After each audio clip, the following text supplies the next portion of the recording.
સમસ્ત સમઢિયાળા જે પંચભાઈઓ છે એમણે પહેલા તો આ ખૂબ સરસ મજાનું આયોજન કર્યું ને એ માટે આ તમામ યુવા મિત્રો જે પણ નાના ભાઈઓ વડીલોએ આ સરસ મજાનું જે 29 એપ્રિલ એટલે કે ડોક્ટર બાબા સાહેબ આંબેડકરની 135મી જન્મ જયંતિ એપ્રિલના દિવસે અને 14 એપ્રિલના દિવસે તો બધા ઉજવતા જ હોઈએ, પણ આ સરસ મજાનું આયોજન કર્યું ને તે બદલ આ સમઢિયાળા જે પંચભાઈઓ છે આ તકે હું આ મંચ ઉપરથી એમનો ખૂબ ખૂબ આભાર વ્યક્ત કરું છું. એની માટે જોરદાર તાળીઓથી લઉં છું.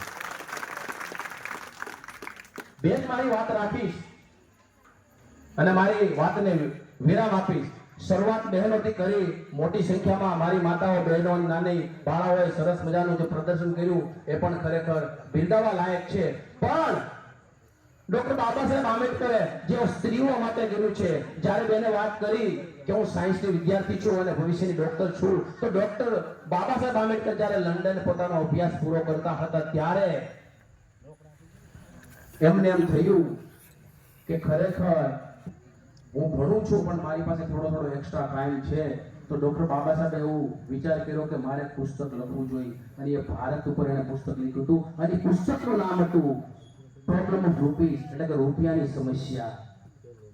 અને આ પ્રોબ્લેમ ઓફ રૂપીસ જ્યારે બાબા સાહેબ આંબેડકર લખતા પોતાનો અભ્યાસ પૂરો કરતા હતા, લંડનમાં હતા, ત્યારે એનો અભ્યાસ પૂરો થઈ ગયો અને પુસ્તક છે અધૂરું રહી ગયું. અધૂરું રહી ગયા બાદ ડોક્ટર બાબા સાહેબ આંબેડકર જે લંડન અભ્યાસ પૂરો કરી અને ભારત પરત આવી ગયા, ત્યારે જ્યાં જે લંડન જે વિદેશી લોકો હતા, જે લંડનના સ્થાનિક લોકો હતા, જે ભૂરિયા લોકો ગોરા લોકો હતા, એને એમ થયું કે ખરેખર આવું મહાન પુસ્તક પ્રોબ્લેમ ઓફ રૂપી, પૈસાની સમસ્યા, આ પુસ્તક આવું મહાન લખ્યું કોણે અને એ લખનાર અડધું લખીને કેમ મરી ગયા. એટલે જે એનું કહેવાય કેમ કીધું પંચભાઈઓ એમની જે ટુકડી હતી 8 જણાની, એ લંડનથી ભારત આવ્યા અને સૌપ્રથમ એને મિસ્ટર ગાંધી એટલે કે ભારતના રાષ્ટ્રપિતા આપણે કહીએ છીએ ગાંધી બાપુને બેને કીધું ભાઈ problem of rupees doctor BR Ambedkar કોણ તમે? એને કીધું નહીં આ હું નહીં.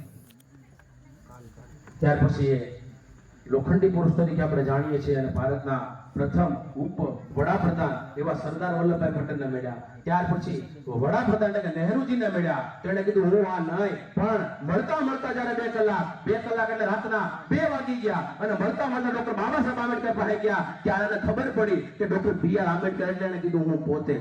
આ સરસ મજાનું આવું પુસ્તક તમે લખ્યું પ્રોબ્લેમ ઓફ રૂપીસ અને આ ભારત અર્થવ્યવસ્થા એટલે કે ભારતની નાણાકીય સમસ્યાનું આ પુસ્તક છે. લખતા તમે પૂરું આ કેમ ન પૂરું કર્યું? ત્યારે બાબા સાહેબે કીધું તો બેનો ખાસ વાંચજો, આ ખરેખર સમજવાની વસ્તુ છે. ત્યારે એને એવું કીધું કે મારી પાસે લંડન હું ભણતો હતો, હું અભ્યાસ કરતો હતો, ત્યારે મારી પાસે ત્યાં રહેવા માટે 2 ટકના પૈસા ન હતા, મારી પાસે ભોજન ન હતું અને મારે લિમિટેડ ટાઈમમાં મારો અભ્યાસ પૂરો કરવાનો હતો, એટલા માટે આ પુસ્તક છે ટૂંકમાં પૂરું ન થઈ શક્યું. પણ હવે BR આંબેડકર સાહેબ કરીને આવતા હતા, પણ અમને કોઈ કેમ કીધું બાબા સાહેબ છે, અને કીધું કે વિદેશમાં મને ડોક્ટર BR આંબેડકર તરીકે ઓળખે છે અને ભારતમાં મને બાબા સાહેબ તરીકે ઓળખે છે. અને આ પ્રોબ્લેમ ઓફ રૂપીસ આ લખનાર પુસ્તક જે પુસ્તક લખ્યું છે અને નીચે નામ લખ્યું છે ડોક્ટર BR આંબેડકર હું પોતે, આ બાબા સાહેબ હતા. એટલે મારું કહેવાનો ભાવાર્થ એ છે કે સ્ત્રીઓને કેવા હક નથી. હોટલોમાં ખાવ છો અને 5-5 હજારની જો હાડી પહેરતા હોય ને તો એ રમાતાઈને સલામ છે, એ બાબા સાહેબને સલામ છે. આ બેને જે વાત કરી કે કોઈ પણ સમાજમાંથી ભારતની કોઈ પણ સ્ત્રી કોઈ પણ સમાજમાંથી બિલોંગ કરતી હોય, કોઈ પણ કાસ્ટમાંથી, કોઈ પણ ધર્મમાંથી આવતી હોય, જ્યારે એ બેન જે સ્ત્રી ગર્ભવતી હોય અને કોઈ પણ ક્ષેત્રમાં પ્રાઇવેટ અને સરકારી નોકરીમાં એ બેન નોકરી કરતી હોય, ત્યારે બાબા સાહેબ આવી સરસ મજાની જોગવાઈ કરી કે 6 મહિના માટે ઘરે રહે ને તો પણ એને જેટલો પગાર છે ને પૂરેપૂરો આપે. આ બાબા સાહેબે તમારી માટે આ જોગવાઈ કરી છે. આ કોઈ સ્ત્રી દલિતો માટે નથી, આ ભારતમાં વસવાટ કરતી દરેક નારીઓ માટે છે. મિત્રો ભાઈઓ, આ તાકાત છે.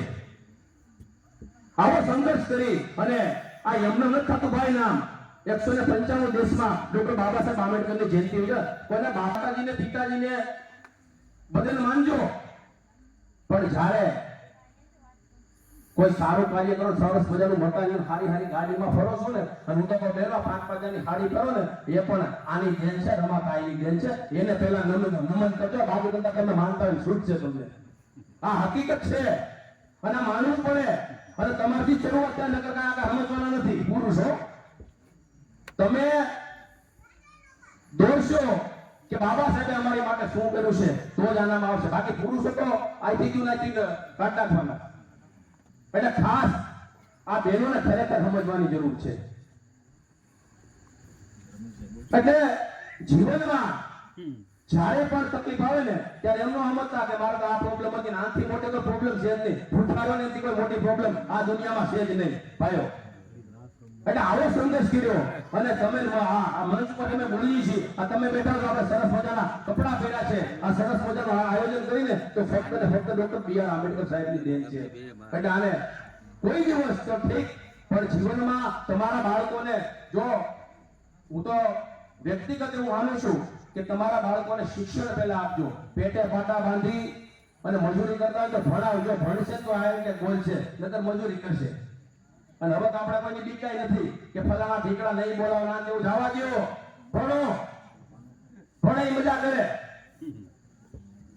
અમરેલીમાં એક વાત કીધી, પછી મારે વાણીને વિરામ આપું કે ત્યાં પાયલોટ આવ્યા ટ્રેનિંગ માટે. 200 કલાકની પ્લેન ઉડાડવાનું હોય એક વર્ષમાં. તો 2 જણ હરિયાણાના સ્ટુડન્ટ હતા, ડીડીભાઈ. તો એમને મેં પૂછ્યું, એટલે મારા મકાન ફ્લેગ જોયો બાબા સાહેબનો, એટલે કીધું કે મેં બી SC से बिलोंग करता हूँ, हरियाणा से, मैं भी SC कास्ट से हूँ. तो 5 છોકરા હતા, મેં 5 ને પૂછ્યું કે તમે 500 SC સમાજમાંથી છો? કે હા. હવે ગાંધીભાઈ એટલે એને કીધું કે એક સ્ટુડન્ટની એક વર્ષની 65 લાખ સમથિંગ ફી છે, અને 200 કલાક એને પ્લેન ઉડાડવા મળે, 60 થી 65 લાખ ફી છે. પણ ક્યાંક ને ક્યાંક એને એવું કીધું કે જો અમે આ પ્લેન ઉડાડ્યા ને, તો એ પણ ડોક્ટર બાબા સાહેબ આંબેડકરની દેન છે. તમને જમીન ઉપરથી આસમાન ઉપર ઉડાડી દીધા. તમે કલ્પના તો કરો, કોઈ કલ્પના ના કરી શકે એવું બાબા સાહેબનું જીવન, સંઘર્ષમય જીવન. પોતાના 4 સંતાનો ખોઈ નાખ્યા. લંડન જતા હતા, આથી હું જ જાઉં, આથી સ્ટેજ ઉપર બેઠેલા તમામ વ્યક્તિઓ કોઈ વિચાર કરે કે તમારું બાળક બીમાર પડેલો દોડતા દોડતા ઘરે વ્યા જાય, અને રમાતા એમને કહે છે કે આપણો રાજરત્ન છે એ મૃત્યુ પામ્યો છે, તમે ક્યાં જાઓ છો? તેમ છતાં એને કીધું કે કદાચ એક રાજરત્ન વ્યો જાય તો મને અફસોસ છે, પણ તું વિધિ થતી હોય કરી નાખજે, પણ હું નહીં જાઉં ને ગોળમેજી પરિષદમાં, તો આવા કેટલાય રાજરત્ન છે ને હણાઈ જાય. અને જો ન ગયા હોત તો આપણે બધા હણાઈ ગયા હોત. આ એની દેન છે, આ બાબા સાહેબની દેન છે. અને કરવું જ પડે. આપણે કાંઈ સંઘર્ષ જ કર્યો, થોડી તકલીફ દેન કે હોય બાપાનું હોય મારી કરવા મળી, એમ ન હોય. તકલીફ ભોગવવી પડે, અને તકલીફ ભોગવવામાંથી તમે આગળ વધી. અને મેં કીધું પેડેક ટુ સોસાયટી, જેમ જોગેશ સાહેબને યાદ કરવા પડે કે ભાઈ એમનો નોકરી જ મળતી હો, 93નો ભોગ લેવાય ત્યાં નોકરી મળે. કેટલાનો ભોગ લેવાય? 93નો. ત્યારે હાથની 93નું ધ્યાન રાખવાનું. પણ આપણે નથી કરતા, આપણે તું મારી મહેનત આવ્યો એટલે ભાઈ મહેનત કરીને કોટામાં જવું.